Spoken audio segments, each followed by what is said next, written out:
မိုးကြီးရေနားတဲ့တိုင်း Hello အားလုံးပဲမင်္ဂလာပါဖြူပါရဲ့ vlog လေးတွေကနေပြောမိကြိုဆိုလိုက်ပါတယ်။ဖြူပါရဲ့ daily lifestyle vlog လေးတွေကိုလူတော်တော်များများကြိုက်ကြတယ်ဒါပေမဲ့ဖြူပါတနေ့အိမ်မှာရောင်နေတာတွေကိုပဲဖြူပါအဲ့လို edit လုပ်ပြီးတင်ပေးရတာပေါ့နော်။ဒါပေမဲ့ဒီတစ်ခေါက် vlog မှာတော့ဒီပို့ပြီးတော့ပေါ့အနေနဲ့လည်း interesting ဖြစ်အောင်နေလပြားရည်နဲ့ဖြူပါအတူတူ collaborate လုပ်ပြီးတော့ဒီ video လေးကိုလုပ်ပေးလိုက်ပါတယ်။အားလုံးလည်းသိပြီးသားနေလတန့်စပီပြားရည် brand ကဖြူပါကိုအရင်လွန်ခဲ့တဲ့တစ်လလောက်ကတည်းကသူတို့ PR kit တွေပို့ထားတော့ဖြူပါအစောကြီးကတည်းကပြားရည်ကြိုက်ဒါပေမဲ့အဲ့လိုရှင်ဖြူပါတို့တွေ့တဲ့ပြားရည်ဆိုင်တွေမှာတောက်ဝယ်တာတော့ဒါမှမဟုတ်လို့ရှင်လည်းလို့ supermarket တွေမှာတွေ့တဲ့ပြားရည်တွေကလေဈေးကြီးရဲ့ဒီတိုင်းအပြင်က web market တို့ဘာလို့မှတောင်းဝယ်တဲ့ဟာကြတယ်လုံးဝမတန့်ဘူးပြောချင်တာပြားရည်ပလင်းထဲမှာကြည့်လိုက်ရင်စက်ကူတိရွက်6ကောခြေလက်တွေရောတောင်ပန်တွေရောပါတယ်အဲ့ဒါမျိုးကြဖြူပါတို့လိုမျိုးနာလဘိန်းတုံးမျိုးသမီး2ယောက်ဖြူပါနဲ့ဖြူပါညီမကြဘာမှတိတ်သိရမဟုတ်ဒါလိုမျိုးဟာတွေကိုဘယ်လိုနည်းနဲ့မှပြန်ပြီး purify ဖြစ်အောင်လည်းမလုပ်တတ်တယ်လို့ဖြူပါတို့အဲ့လောက်ထိအစင်မပြေတဲ့ခါမှာနေလာနေပြပါတော့လက်ဆောင်ပေးလိုက်တော့ကွက်တီကွာအိမ်မှာဆိုတဲ့နေစားတာတောက်တာနေတာခင်ဗျာအကုန်လုံးကပြားရည်နဲ့ဖြစ်သွားတယ်အစင်တွေရမ်းမြင့်ကုန်ပြီပေါ့နော်ညဆိုလို့ရှိရင်တို့ပေးထားတဲ့ဘူးတွေကပြပါတော့ဒီကြက်သွန်ဖြူပြားရည်လည်းညဆိုပြပါစားပြီးအိတ်တယ်ပြီးတဲ့ခါကျတော့ပြပါမိုးလင်းတိုင်း coffee မတောက်ခင်အခုနောက်ပိုင်းဆိုလို့ရှိရင်တပတ်လောက်ရှိပြီလုံးဝ coffee မတောက်ခင်မှာhoney water လောက်တောက်တယ်ဘာဖြစ်လို့လဲဆိုတော့ပြပါတိရတလားအဲ့လိုမျိုးပြားရည်နဲ့ဒီတိုင်းပဲရေလေးနဲ့ရောပြီးတောက်ရင်တော့မှပဲခန္ဓာကိုယ် benefit အတွက်ပေါ့နော်လူရဲ့ကျန်းမာရေးအတွက်ကောဒီ state ပိုင်းဆိုင်ရာအတွက်ကော hydration အတွက်ကောယောဂဒီပြောရလို့ရှိရင်လူရဲ့ healthy lifestyle အတွက်အရန်ကိုအထောက်အကူပြုတာပြပါ Google မှာဖတ်ရတယ်ပေါ့နော်ဖတ်ပြမယ် okay oh no ဒီမှာမတိမှာဆိုလို့ဒီမှာတကယ်ဖြူပါမနက်ပိုင်းဆိုဒီတစ်ခွက်တောက်တယ်အဲ့ဒါ coffee မတောက်ခင်တောက်တယ်ပြမယ် benefit of honey water နော်မတောက်ခင်အကြည့်တော့မသိဘူးဒါပေမဲ့အခုမှတေချာလေးလာကြည့်ရပါလဲဆိုလို့ရှိရင် तू ကအတိက weight loss ကွာခန္ဓာကိုယ်ရဲ့ gut တွေ gut ဆိုတော့ဥကလီစာတွေရဟာတွေကို detox လုပ်ပေးနိုင်တယ်တခါကျရင်ပြတော့ detox water တွေပါတွေတောက်တယ်ဆိုပေမဲ့ like တဘာဝနီးအတိုင်းလုပ်ချင်တယ်ဆိုလို့ရှိရင်ပြားရည်ပဲလိုတယ်ပြားရည်နဲ့ရည်ပဲလိုတယ် okay နောက်တစ်ခုကကျတော့ digestive system ကို improve လုပ်စေတယ်ဆိုတော့ပြတော့အစာချေစနစ်ကိုလည်းအားပေးတယ်နောက်တစ်မျိုးကကျတော့ immune system ကောင်းစေတယ်ဒါကတော့တော်တော်များများသိပြီးသားအခုဆိုလို့ရှိရင် covid ကြောင့်ဆိုလို့ရှိရင်လည်းတော်တော်များများပြားရည်နဲ့ဂျင်းတွေကိုရမ်းတောက်ခိုင်းကြတယ်လေအားလုံးသိရဟုတ်နောက်တစ်ခုကကျတော့ allergies တွေဖြစ်မှမျိုးကို prevent လုပ်ပေးနိုင်တယ်ဆိုတော့ဒီခန္ဓာကိုယ်တွေကတခုနဲ့ဓာတ်မတည့်လို့ဖြစ်တဲ့ကိစ္စတွေပါတယ်ဆိုလို့ရှိရင်လည်း तू ကရှော့ချပေးနိုင်တယ်ဒီနေ့ daily lifestyle vlog ကတော့တေချာတော့အားလုံးအတွက် interesting ဖြစ်မယ်လို့ထင်တယ်ဒီထဲမှာပြပညီမလေးနဲ့ရန်ဖန်ရန်ခါလှုပ်ရှားလေးရှိတယ်ဒီနေလပြားရည်လေးကိုထည့်ပြီးတော့လှုပ်ရှားတဲ့ dish လေးတွေအားလုံးကိုလုပ်ပြပါမယ်အဲ့တော့ညာပြီးလို့ရှိရင်ဒီဥစ္စာလေးဒီဥစ္စာလေးဖြောတဲ့နီးလည်းပြီးရင်ပြန်လုပ်ပြမယ်အခုလောလောဆယ်တော့ကွန်တောက်လိုက်အောင်မယ်wow ညာအဲ့တော့အခုလောလောဆယ်သူနဲ့မိုချီနဲ့2ယောက်အိတ်နေတော့အလုံးလို့အကောင်ကြီး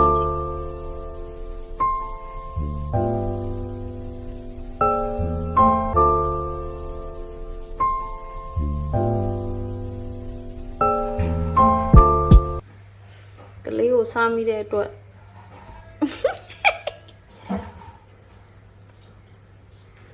ဘာမလုပ်ပါဘူးလဲဒီလောက်ကြိုက်နေတာမသိတော့ပါဘူးမသိတော့ပါဘူး သူအရန်တော့ဗီဒီယိုထဲမှာအရန်လာတယ်။ညာပြပါတော့အိမ်မှာဖြစ်ရှင်တော့ဟိုကမရှိဘူး။ပေါမို့မိခင်စမ်းမရှိဘူး။ဒါပေမဲ့ကိစ္စမရှိဘူး။ပြပါစီမှာဒီ air fryer ရှိတယ်။ဒီ air fryer ကပေါမို့မိခင်လိုမျိုးပဲလုံးနိုင်တယ်။အဲ့တော့ပြပါတော့ပေါမို့ကို2ချက်စီဆိုတော့ totally 4ချက်ပေါ့နော်။ပြန်ပြောရလို့ရှိရင်တော့ပြပါတော့ဒီဘယ်လိုခေါ်ရမလဲ။ဒီတိုင်းကိုယ့်ရဲ့ပေါမို့အပြော့ပေါ်မှာပဲထောပတ်တုပ်ပြပွားပြားရည်စမ်းစားလိုက်ရတယ်။ဒါပေမဲ့နည်းနည်း toast ကြတော့နည်းနည်းအဲ့လိုပေါမို့ကိုမိခင်ပြီးတော့မှအပေါ်ကကြိုက်တဲ့ဟာတုတ်စားတာပို့ပြီးတော့စားလို့ကောင်းတယ်ပြီးတော့ဘယ်လိုမျိုးအစင်းစင်းပေါ့နော်ပေါင်မို့မိခင်ရပြီဆိုလို့ရှိရင်ပြပါတော့ဘယ်လိုထည့်လဲဆိုတာတစ်ချက်ပြ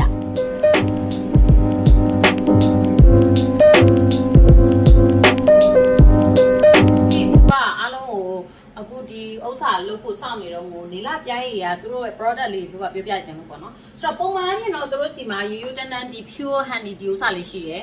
ပြပအရင်တော့ဒီအထုပ်ပူကြီးလေးတွေသုံးနေလို့ပေါ့နော်တေးသေးလေးတွေကအရမ်းမိုက်တာလေသူကလည်းလိုမျိုးကိုကအမြဲတမ်းဒီတကြားအစားတို့တော့မဟုတ်ကိုကအမြဲတမ်းအချိုးကြိုက်တယ်ပြားရည်ဆောင်တတ်တယ်ဆိုလို့ရှင်ခရီးသွားရမယ်ဖြစ်ဖြစ်ဟိုသွားတီသွားဥမှာရုံတက်တဲ့သူတွေပါတယ်ဆိုလို့ရှင်ကိုရဲ့ဒီလိုမျိုးပြားရည်ဘူးကြီးကိုရုံက office ထဲမှာ kitchen ထဲမှာထည့်ထားရင်သူများစားသွားမှာအဲ့လိုနည်းနည်းလေးကစီးနေတဲ့သူတွေဆိုရင်ဒီဥစ္စာသုံးလို့ရတယ်ဒီဥစ္စာလေးက travel friendly ဖြစ်တယ်ပြီးလို့ရှင်ကွာလိုမျိုးတော်တော်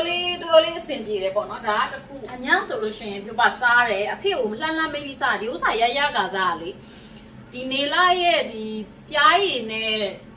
ကြက်သွန်ဖြူဘူးကိုပြပရကစားအပွေစားတာတက်လားပါဇက်တွေနန်းစောနေရပဲအဲ့နဲ့နောက်ပိုင်းကျတော့ပြပဒါကိုညဘက်ပဲစားတော့တယ်အိတ်ခါနီးမှာ ဘာဖြစ်လို့လဲဆိုတော့ तू ကအတိကတော့ဒီလေကောင်းတယ်လူရဲ့ကျမ်းမာရေးအတွက်ဝမ်းကောင်းအတွက်ကောင်းတယ်လေကောင်းတယ်ကြတော့သူတို့မှဒီပြားတက်လက်နဲ့ဟာရှိရဲကျမဒီဥစ္စာလေးဟန်နီခုံးနဲ့ဟာလေးအားနေလို့ကလော့စားတယ်ပြ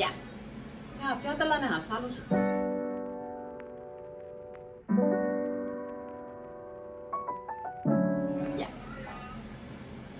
ချိုးနဲ့မချိုးမကျွေးတော့ပြခရင်နဲ့ကလောနော်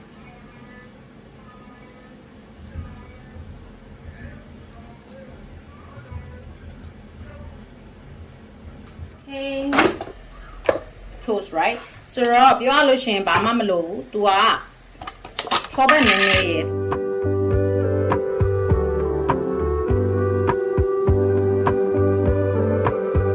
ဟိုနေလာပြားရည်နည်းနည်းလိုမယ်ရှင် तू ကကျွန်တော် drizzle လုပ်လိုက်အောင်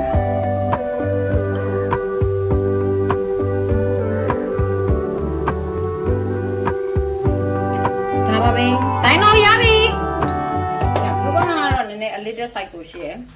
သူကဒါမကြိုက်ဘူးကျမလိုတဲ့ဟာကြတော့ပေါင်မုံ peanut butter ငါပြောသီးပြားရည် okay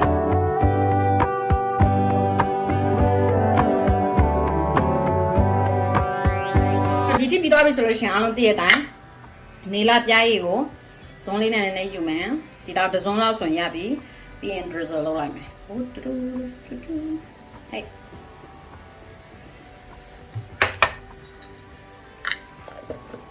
ဒီဘေးနားလေးလှီးလိုက်တော့ဒါကတော့ဖေပါကနေလာနဲ့တူတူဖေပါလှုပ်စားတဲ့ဒါကတော့ဖေပါ toast ပေါ့နော်အဲ့တော့အတူတူဆန်းစားကြမယ်ခဏ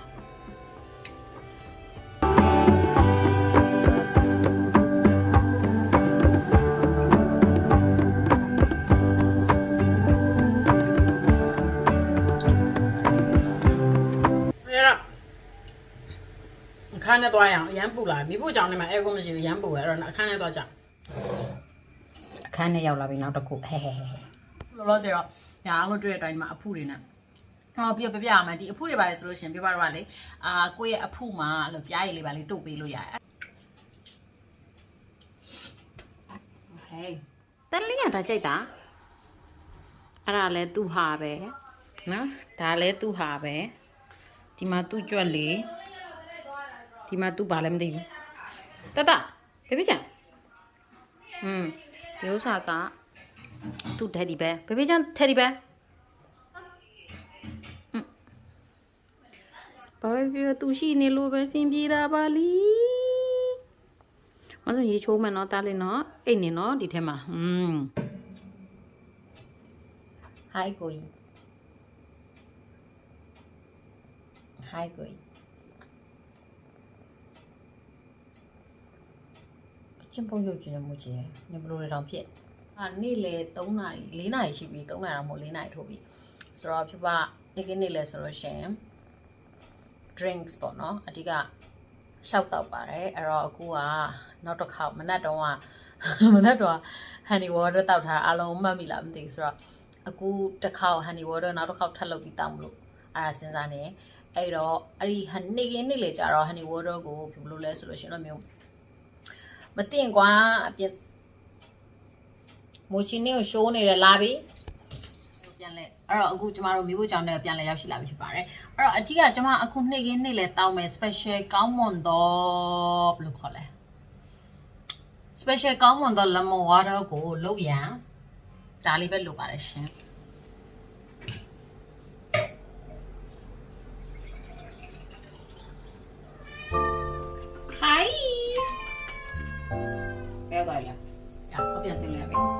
honey water လို့ဖို့ခုနလိုဖြူပါပြောသလိုရေထည့်လိုက်တယ်ညာအဲ့ပြီးလို့ရှင်တော့ဖြူပါကဒီနေလာပြားရုံဖြူပါ3စွန်းထည့်လေးရှိရပေါ့နော်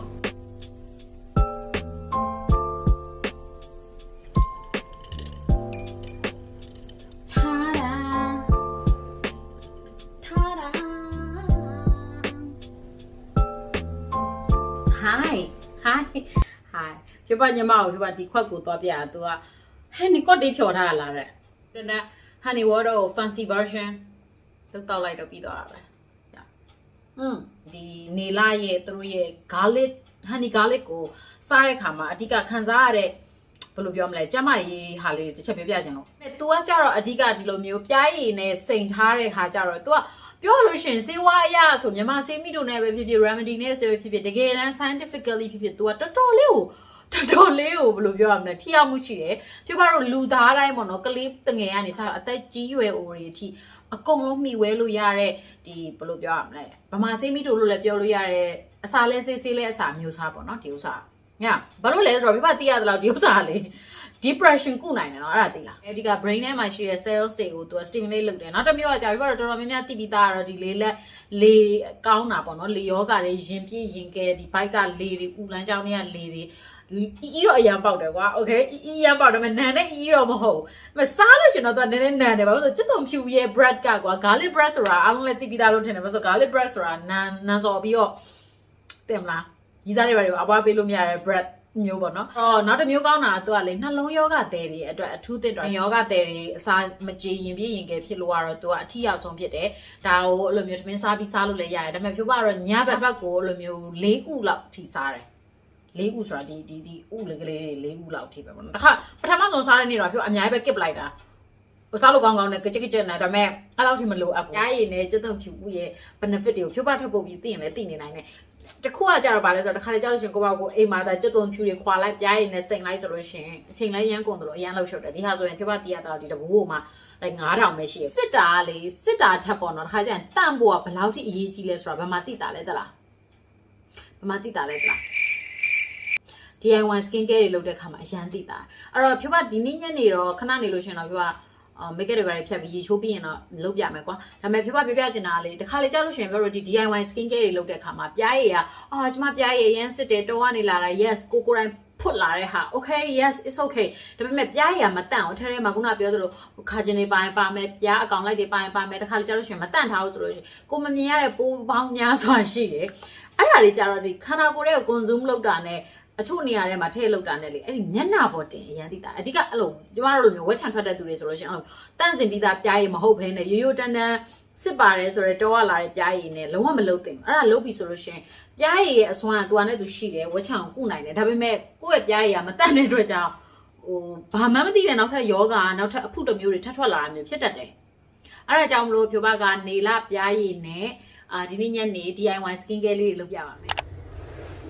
Hello အဲ့တော့အခုလောလောဆယ်ခုနပြောသလိုပဲဖြိုပါက DIY ပေါ့နော်ပြားရည်သုံးပြီးတော့နေလပြားရည်သုံးပြီးတော့ DIY skin care 3မျိုးလုပ်ပြမှာဖြစ်ပါတယ်အဲ့3မျိုးကအရင်လွယ်တယ်အဲ့တော့ဒီဥစ္စာဆိုလို့ရှိရင် pure Dangin ပေါ့နော် Dangin နဲ့ပြားရည်နဲ့ပေါင်းထားတဲ့ face mask လေးလုပ်ပြမယ်ဒီဥစ္စာတော့ဒါဖြိုပါစီမှာရှိတဲ့ ground coffee မှုန့်မှာအဲ့တော့ coffee နဲ့ပြားရည်နဲ့ရောပြီးတော့ eye mask လေးလုပ်ပြမယ်ဒါတော့အားလုံးသိပြီးသားတကြားနဲ့ပြားရည်နဲ့ရောပြီးတော့မျက်နှာတိုက်တဲ့ scrub ပဲဖြစ်ဖြစ်အဓိကတော့ exfoliating scrub ကိုလုပ်ပြမှာဖြစ်ပါတယ်အဲ့တော့ပထမအဆုံးအနေနဲ့ဖြူပါကဒီyoga နဲ့ပြားရည်နဲ့ scrub ကိုလုပ်ပြပါမယ်ဒါ apply လုပ်တဲ့အခါမှာသူ့ရဲ့ benefit တွေပြောပြမယ်ပေါ့နော်ဆိုတော့အဓိကတော့ဖြူပါဒီအထုပ်ကလေးပဲဖောက်ပြီးသုံးလိုက်မယ်စားလို့လည်းရတယ်နော်မနက်ပြားရည်နဲ့ yoga နဲ့ရောပြီးစားလိုက်ရုံပဲဒါပေမဲ့ဒီဥစ္စာကြတော့အဓိကဖြူပါနဲ့ဖြူပါညီမ2ယောက်စလုံးသုံးလို့ရအောင်လို့ဒီလောက် site ထည့်လိုက်တာပါအဲ့ဒါပြီးပြီဆိုလို့ရှိရင်တော့အချိုးတူရောလို့ရပါတယ်အဲ့တော့ဖြူပါတော့အဓိက yoga ကိုဒီ zone နဲ့ပဲ3 zone ထည့်ထားတော့ပြားရည်ကိုလည်းဒီဇွန်းနဲ့3ဇွန်းထည့်လိုက်မယ်အသားဖြူစေတယ်ပြီးရဲ့ခါကျတော့မျက်နှာပေါ်မှာအမာရွှရှင်တက်တာတဲ့အဆူဖြည့်တဲ့အဖုဘယ်လိုပြောရမလဲအဆူဖြည့်တဲ့ရာရနာတွေပါပျောက်စေတဲ့ scrub ဖြစ်ပါတယ်အဲ့တော့ scrub တောင်ဖြစ်တယ်ဒါကတော့ Dangin နဲ့ပြားရည်နဲ့ရောထားတဲ့ mask လေးဖြစ်ပါတယ်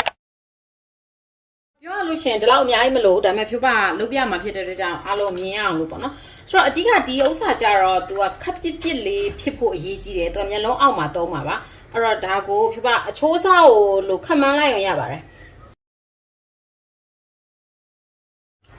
နည်းနည်းလေးမှုပေးလိုက်မယ်ညာဇွန်းအတန်တို့ပြီးရခါကျတော့ဘယ်လိုခေါ်လဲခွက်အတန်တို့သုံးဖို့တော့လိုတယ်နော် skin care လုပ်တဲ့အခါမှာဒီနေလပြားရည်ကတော့ तू ကတန့်ပြီးသားတန့်စင်ပြီးပြားရည်ဆိုတော့စိတ်ချရပါမယ်ကိုသုံးတဲ့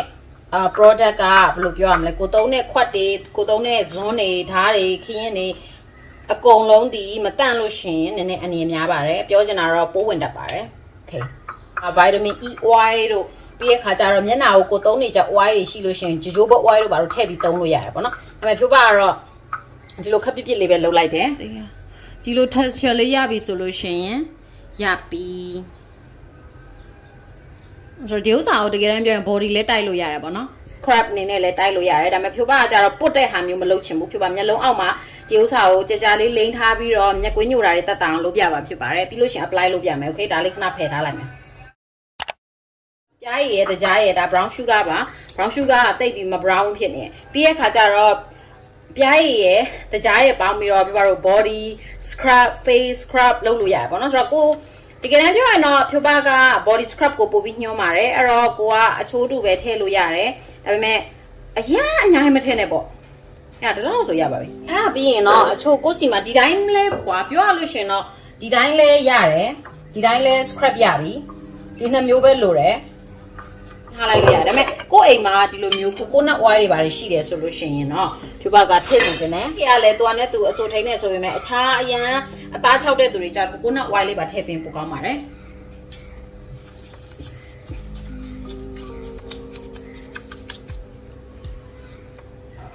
ဒါဆိုလို့ရှိရင်ဒါတစ်ခါရေချိုးစာရေပြီးတဲ့ခါကျဘယ်လိုပြောရမလဲတယောက်3စာဆိုလို့ရှိရင်တော်တော်ကိုကွက်တီပဲဖြစ်သွားပြီလို့ဖြူပါတော့ထင်ပါတယ်အဲ့တော့ဒါကတော့ဖြူပါလုပ်ပြမယ်နောက်ဆုံးဒီလပြားရည်နဲ့အတူတူလုပ်ထားတဲ့ DIY skin care လေးတွေပါ Okay အဲ့တော့အခန်းထဲပြန်ရောက်ပြီခုနကတော့မီးပိုကန်ထဲမှာစကားပြောလို့မရဘူးတီးတဲ့အတိုင်းပဲပတ်ဝန်းကျင်နဲ့ဈေးရောက်တဲ့အတန်တွေထွက်နေတာပေါ့နော်ဆိုတော့အခုဖြူပါ3ပြမယ်ခုနကတော့ပဲလုပ်လိုက်တယ်အခုဖြူပါကိုယ်တိုင် try ပြမယ် DIY mask လေးနှစ်ခုကဒါပေါ့နော်တစ်ခုကတော့ဖြူပါ body 3မှာဖြစ်တဲ့အတွက်ကြောင့်ထားလိုက်တယ်ရေချိုးမှာပဲသုံးတော့မယ်ဆိုတော့ဒီဥစ္စာကတော့ခုနပြောတဲ့ eye mask ပါဒီ eye mask ရဲ့ကောင်းတဲ့ဟာလေဖြူပါအရင်တော့ဆိုလို့ရှိရင်ဒီလိုမျိုးဟာပြောရညီမနှစ်အရန်လုပ်တယ်ခုနပြောသလိုပဲဒီဟာကထဲ့ဒီလိုမျိုးမှုပြီးသွားပြီလုပ်ပြီးသွားပြီဆိုလို့ရှိရင်ခပ်ပြစ်ပြစ်လေးဖြစ်နေတဲ့ version is the best ပေါ့နော်ပြီးလို့ရှိရင်ဖြူပါတော့လိုမျိုးညနာတက်ထားဖို့လိုတယ်နော်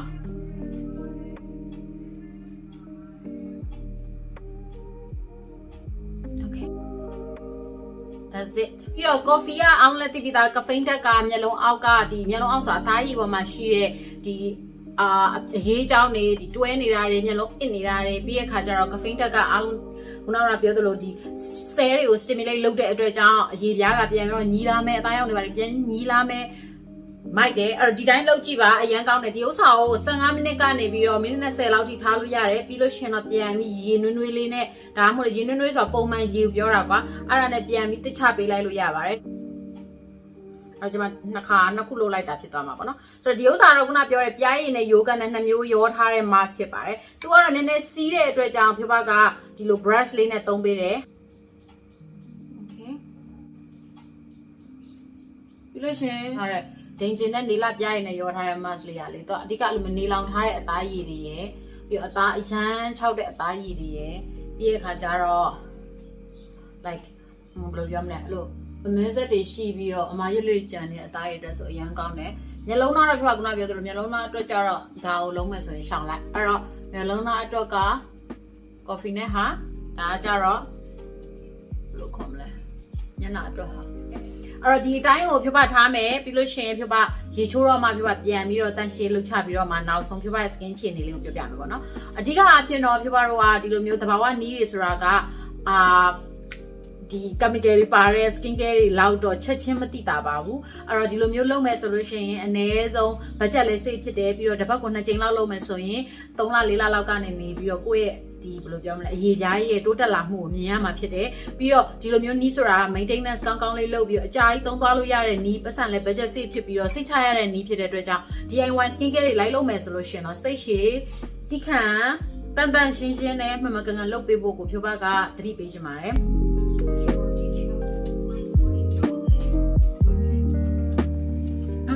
အခုဖြူပါရေလဲချိုးပြီးသွားပြီခေါင်းလဲလျှော်ပြီးသွားပြီအလှတွေလဲပြင်ပြီးသွားပါပြီရှင်အဲ့ဒီတော့ညနောက်ဆုံးပေါ့နော်ဒီ vlog လေးကိုဖြူပါပြီးလိုက်တော့မယ်ဖြူပါဒီနေ့ဒီဗီဒီယိုထဲမှာလုတ်ပြသွားတဲ့အကုန်လုံးထဲပါပါဖြူပါအကြိုက်ဆုံးကတော့အားလုံးလေးခမန်းလို့ရမှာထင်တယ် honey water နီးဖြစ်ပါတယ်ဘာလို့လဲဆိုတော့ပြောရလို့ရှင်ဖြူပါအရန်အားနေလို့ရှင်ဟို flavor ပါတဲ့ drinks တွေတောက်ရတာကြိုက်တယ်ရေလဲတောက်ပါတယ်တော်တော်ညာလဲသိရမလား coffee လက်ဖက်ရည် tea matcha juice အစုံရှောက်တောက်နေတဲ့ကြားထဲမှာပြောရလို့ရှင် sugar level တွေဖြူ sugar တွေရများရင်ပြောတော့စီးချိုသွေးချိုတွေဖြစ်နိုင်ခြေရှိရဖြူပါစီးချိုမျိုးရိုးပေါ့နော်အဲ့တော့အနေရများတယ်အဲ့ခါကျတော့ပြားရည်နဲ့ရေနဲ့ကိုဖြူပါလုပ်ပြထားသလို fancy drink လို့ပုံစံလေးလုပ်ပြီးတောက်ခြင်းအပြင်ပြောရလို့ရှင်ဖြူပါအတွက်ကတော့ကျမကြီးအတွက်လည်းကောင်းတယ်ဒီ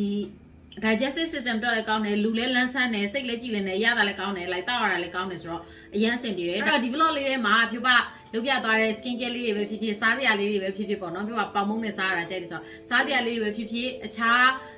ဒီ drinks လေးတွေပဲဖြစ်ဖြစ်လိုက်လို့ဖြစ်တယ်ဆိုလို့ရှိရင်ဖြူပါ chat box မှာလာပြီးတော့ပြလို့ရပါတယ်တော့အဲ့တော့ vlog ကိုအဆုံးသတ်ပြီးသွားပြီဆိုလို့ရှိရင်ကျွန်မအလုပ်ဆက်လုပ်ရအောင်မယ်တေချာတော့ဒီ vlog ကို edit လုပ်ရမှာဆိုတော့အားလုံးနဲ့နောက် vlog မှာပြန်ပြီးတော့တွေ့ပါမယ်တတား